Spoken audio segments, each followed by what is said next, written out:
Mimosas with Michael. Mimosas with Michael. Mimosas with Michael. Yay!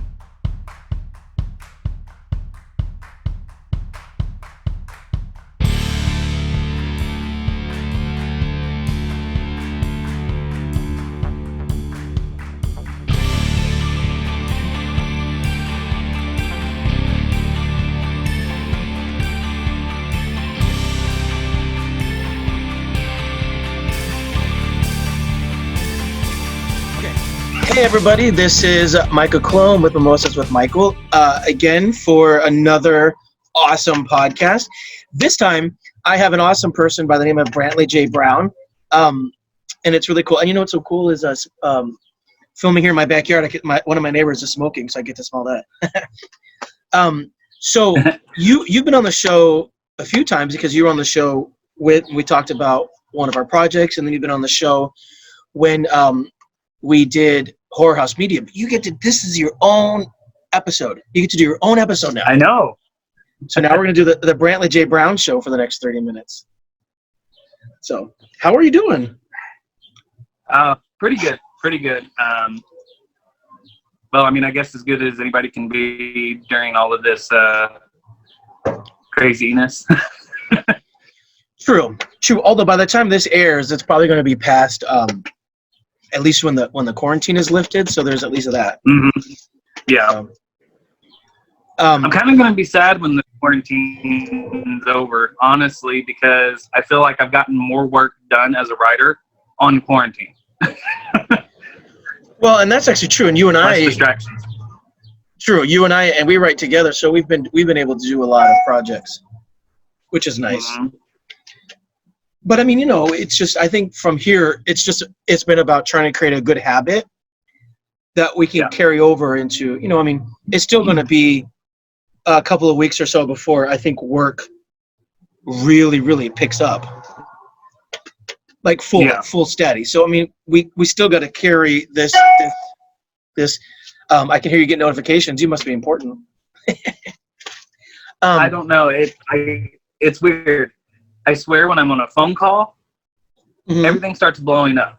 But whenever I'm not doing anything at all, nothing. I think that's just how life is. It's so funny. So how you guys have been good. What's the weather like where you are? Right now it's really hot. It's almost 100. But I think it's supposed to drop back down into the 70s this week coming up. Okay, good. Yeah, it's actually cooled down a bit here in Los Angeles States. It's beautiful. So, I mean, I know your story because we talk every day. Like I said, we're writing partners and we're like best friends. But let's just talk about who Brantley is, about like what made you move close to LA, and then kind of just like your love for horror. I'm gonna make this all about just like Brantley Brown, the horror guy. Okay.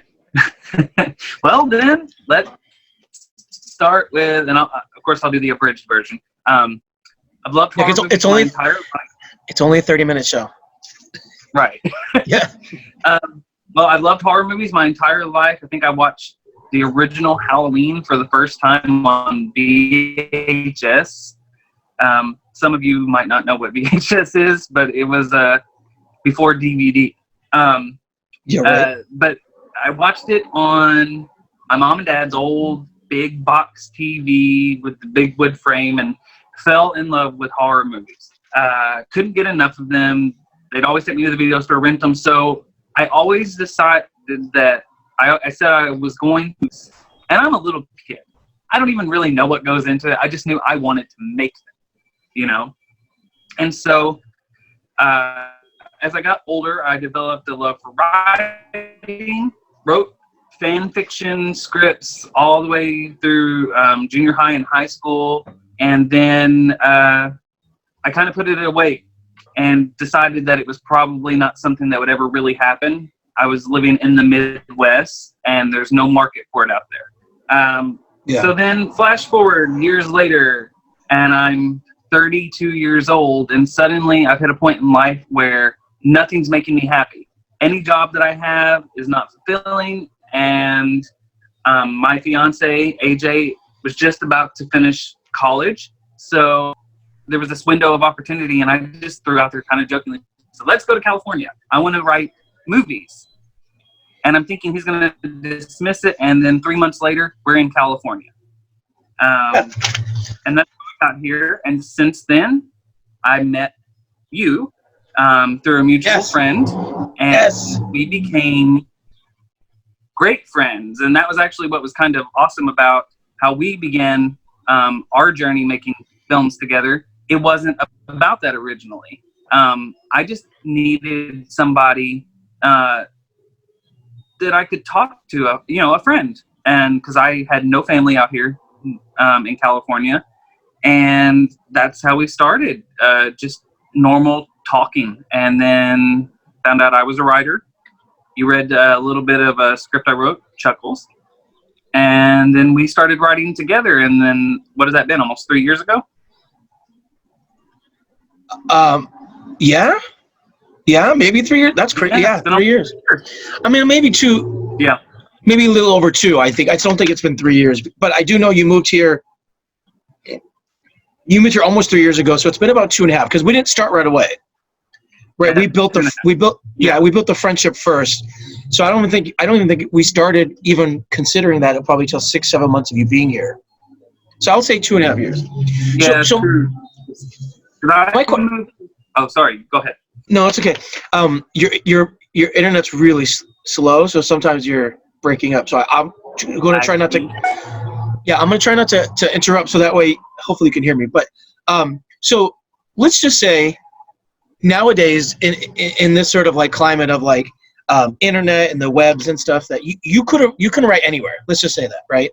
So our manager Matt has a client who lives on the East Coast, and he can write. So why LA? Let's just think that. Like, what, like, you know what I'm saying? Like, in this day and age where you can write anywhere, what made you decide to just come to LA specifically? You could have went anywhere.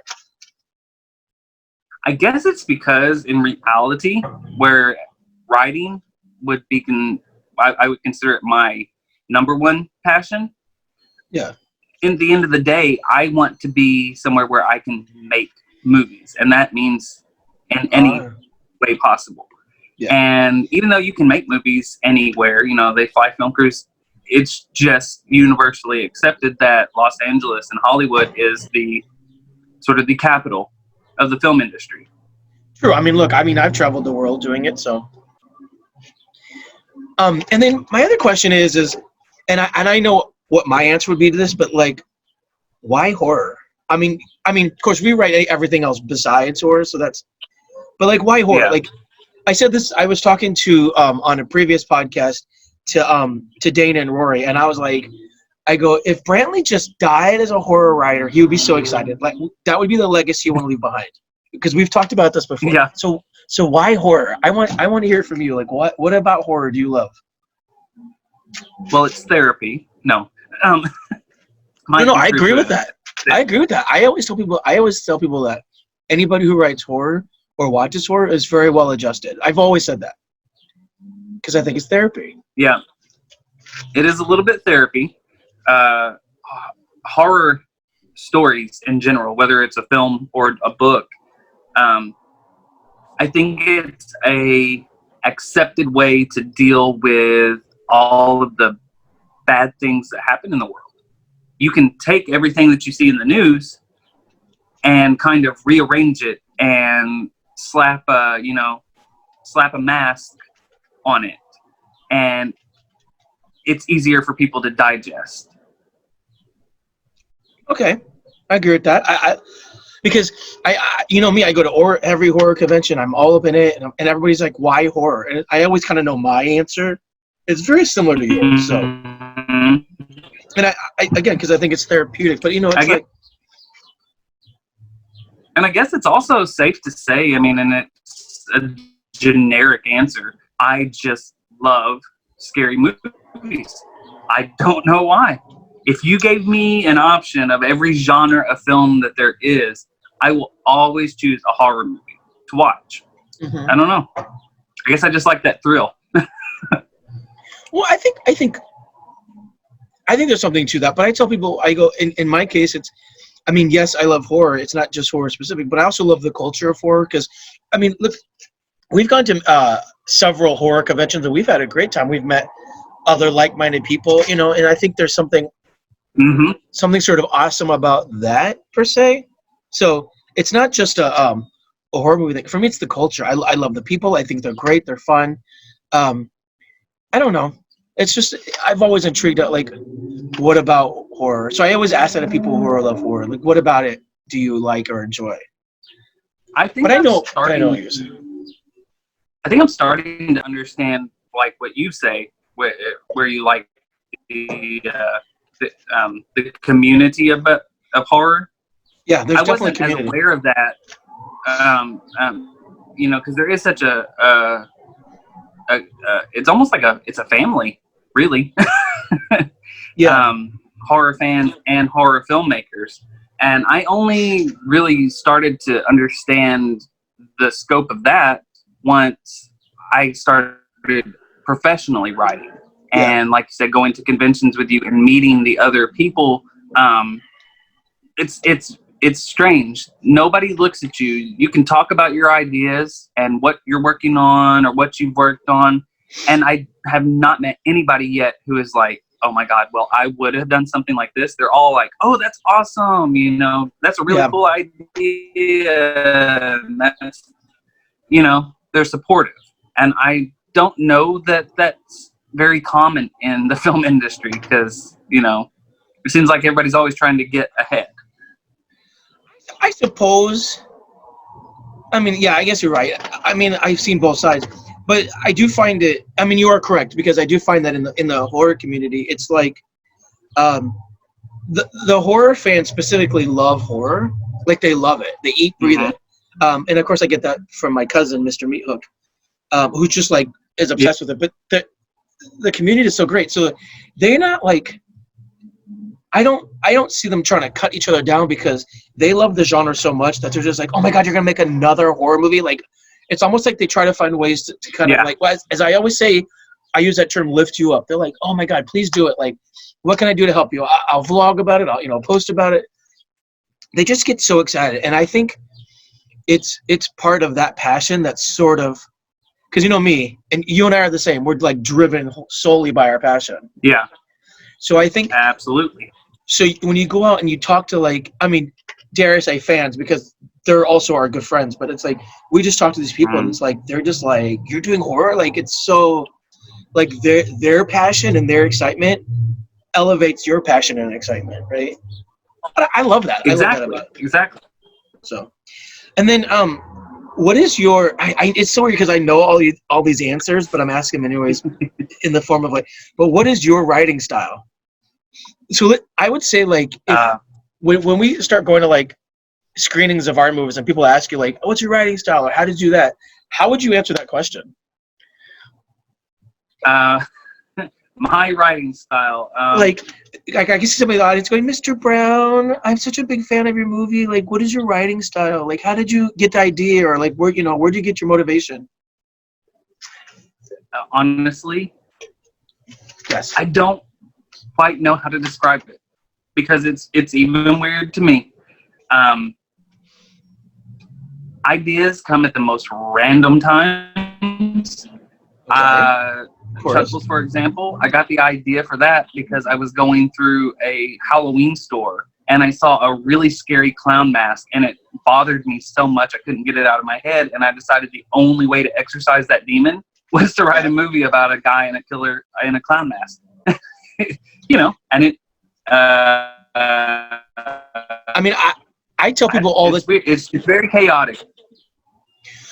Well, I tell people all the time that I'm kind of inspired by life, like the things that sort of happen around you, and I think that's sort of like a good example of it. Like, you saw this thing at a store and you're like, holy shit, that's scary AF, and then you're like, so scary that I had to write about it. And I've read Chuckles. It's very scary. I think it's a great script. It's very scary. So you're welcome. That's very motivating. So that's kind of cool. Plus, I mean, let's be honest, you told this story before. I feel like you've told me that you're haunted by a ghost, so perhaps maybe that motivates you in a lot of ways? Yeah. I've had a history with the supernatural. Well, That's weird though, because even people who like my fiance, he believes me, but I still gives me the weirdest looks when I talk about things that have happened to me. right. Well, I accept you. I grew I up in think a it's haunted because it hasn't happened to him, so he doesn't understand it. house, right? Well, I mean, I grew up in a haunted house, so I get it. I mean, and I think a lot of that is sort of like why I get how scary and terrifying it is, and a lot of that I can transfer over to like paper or movies. So I don't know. Like you get, it's all therapeutic. Hey, so It is, but in fact, helicopter. Hey, this is real life happening right now. yeah. Go ahead now. I'm sorry. I live in LA, so we always have air You traffic. know, though, oddly enough, our script, Delapispo Road, should have been therapeutic for me, considering that it's about the supernatural. But do you know that writing that script gave me more anxiety than anything else I've written? And I think it's because I was worried that I would piss something off around me. Kind of the same reason I don't like playing with Ouija boards. Why poke the bear?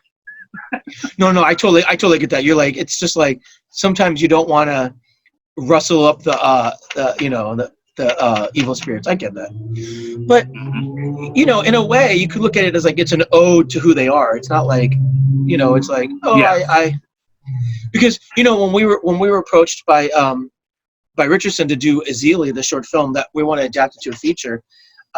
His goal was like, yes, it deals with voodoo, but it's about the good and the bad. It kind of sort of shows both sides, whereas most people just do a voodoo movie and it's all evil. But he's like, there's good parts, and I think in a way it's sort of like how you and I write, where we always try to do good versus evil and show both sides. So I don't know. Maybe I'm just talking out of my ass, but I feel like that's sort of like how we should approach things, or maybe that's how you should approach things when you write. So that way it's like, yes, I'm writing about this specific thing, but just understand that I'm paying ode to it, and it's something that we have to deal with in life. I mean, people do play with Ouija boards. Although I get you, that shit terrifies the hell out of me. Like it's one thing if you're a casual supernatural enthusiast, and it's all fun and games. It's like, let's go ghost hunting, or let's play with the Ouija board. But if you've ever experienced anything and it was even a little bit creepy and unexplainable, it is different. It's like I've already run into it and I didn't ask for it. Why would I want to? I know, right? Well, I mean, and I've told the story before, how like before I did a feature, I ended up doing some sort of like ghost hunting with some of the crews and stuff, and it's like that was terrifying. I mean, some of the stuff that happened, and I'm telling you, it followed me home because I had this I told you the story. Like I had this a fire alarm in my room, like a little smoke alarm, and that thing didn't make noise for 3 years. And I'm telling you, the night that I went ghost hunting, that night that motherfucker went off at 3 o'clock in the morning, and everybody's like, no, it's because the battery died. I'm like, probably, but it's all coincidental. But that was the one night You told me that story when I was staying with you, when I was working on that film set for the movie Dark. Oh, but that was at the other house. It wasn't here. As we're trying to go to bed. Yeah. And just the story alone was very creepy. It was creepy. You're not wrong. I know it was creepy. I lived it. It bothered me. I didn't want to actually go to sleep after that. Like, and honestly, that should be a movie. That should be a movie. Well, it's a good thing. It would scare the hell out of you. It's a good thing that you and I are writers in. Hey, Brantley, I have a question for you. And Michael, I might have an answer. You talk as much as I do, so I guarantee you have an answer. Okay. Which I love, because I can call you for 5 minutes, and 45 minutes later we'll finally start talking about it. Yeah. If you could be remembered for one thing, what would that be? if I could be remembered for one thing, Yeah. scaring people. I think it's a great answer. Because I tell people all the time, I want to be That the is kind of a really nice guy with the blonde hair and blue eyes from the Midwest. I want to scare the hell out of people. Well, I tell people my goal always is I want to be the kind of writer that people learn about in schools, or the kind of artist, the writer, filmmaker, so photographer, whatever. I want to be the kind of person that people learn about in schools. So I want to inspire people long after I've passed on. So I think that's kind of cool. Yeah, and I guess if I really had any big aspirations in my career, it's similar. Maybe a little more as revered as Wes Craven or John Carpenter. Not saying that I'm anywhere near as good as them, but it's similar to what you were talking about. They are studied in film school. They're films. Yeah. I mean, who want to be studied in school? I think that's, you're inspiring the masses long after you pass on. Yeah. So I think that's kind of cool. And I mean, did you ever think that like you would come out here and like 2.5 years later, like you'd have a manager and an agent and like a writing partner, and like you would be talking to people like Eileen Dietz, who came and did a reading of Chuckles? It's like, I think it's like. Wait, say that again, because your connection was bad. Say that one more time. Absolutely not. In fact, I gave myself a goal of 10 years. Okay. With complete and total faith that I was going to fail right off the bat. Yeah, I was trying to be realistic. Which that's a funny word, realistic, because in reality, that didn't happen. I got very lucky. But no, I didn't think 2.5 years later that I would now have worked on 2 award-winning short films with you. 3 short films altogether that have gotten great reviews. I didn't think that we would have written, 7 feature films or 9? I don't know. I feel like I had to look, but it's either 7 films in 9 months or 9 films in 7 months. I mean, I don't even. Yeah, it was written so much. A lot. Yeah. I didn't think that we would be the writers of a potential new franchise, which we can't really talk too much about right now. Can't talk about it. Nope. Can't talk about it. Not yet. Not yet. No. Other than the fact that we are working on something. that'll be a future podcast, and we'll have to find somebody to interview both of us since we're working on it together. But there's all kinds of things, and it's been a wild ride. It's been fun. Hey, so if you could work with any horror actor or actress, who would it be? I want to know if I think I know who it is. Oh my god! What? This is not fair because there's like several. Okay. So I'll make it easier. Can I break it into categories? Well, you can either do a category, or you could do a man or a woman, whatever's easier for you. Yeah, do categories. Okay, that'll make you happy. Okay. All right. Within the genre, okay, the actor or actress that I would most like to meet and or work with as a villain would probably be Kane Hodder. Yeah, but you've met Kane Hodder. And that's a tough one because I've met him, but I would love to meet Robert Englund. Oh, he's my favorite. Yeah. Well, you know, I'm a huge Nightmare on Elm Street fan, and I met him last year at Texas Nightmare Weekend, and he's wonderful. I mean, he's probably that one. I mean, he's so nice, and he loves wine. So we were drinking wine together. Ooh. Now, female-wise, one person I have not met that I would love to meet is Heather Langenkamp. Oh, yeah, Heather's great. I love her. But I've already met so many amazing people. Get a chance to be within, 3 feet of them and had Of who? conversations with people. I've met so many people now, though, that I Oh, never yeah. thought I would, step within 3 feet of. So it's kind of weird now, because I've already kind of blown a lot of my wish list out of the water, because people that I thought, oh, I'd love to meet them, I've met them now. And some I've developed a good rapport with. It's weird too now that I can watch some of my favorite movies and I'm like, oh, I know them. Yeah. I mean, it's because, after working in film for 14 years, it's like I can't watch any TV show or movie or commercial without knowing somebody on a personal level. And it's sort of like, it's sort of humbling, because you're like, yeah, it's like, this is my industry. So but it's kind of cool how like you look back at the life you had like even 5 years ago, and you're like, never did I think ever be here. And then it's also exciting to know how like even in 5 years, how much more you can change and grow. So I love it about that. So that's kind of cool. Yeah, so, it's been amazing.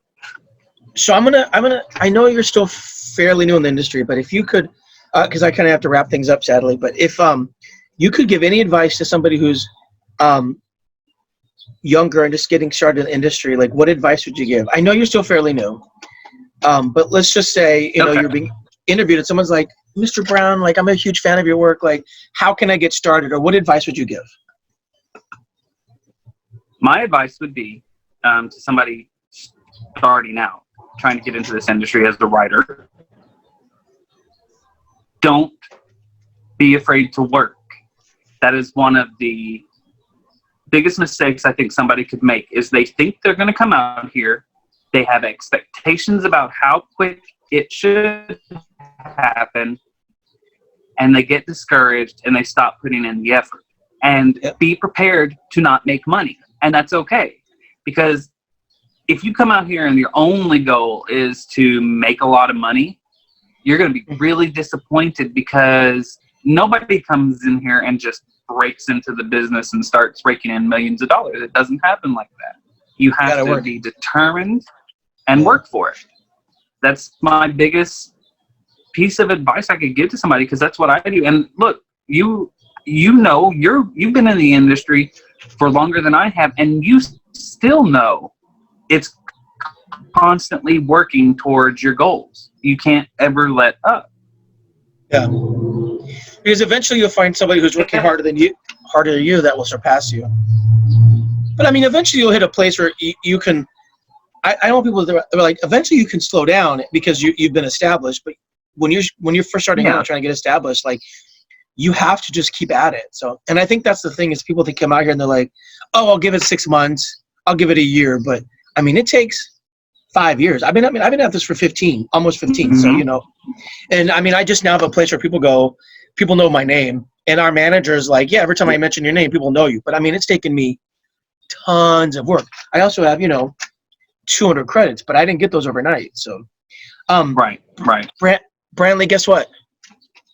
What? We have to close out the show.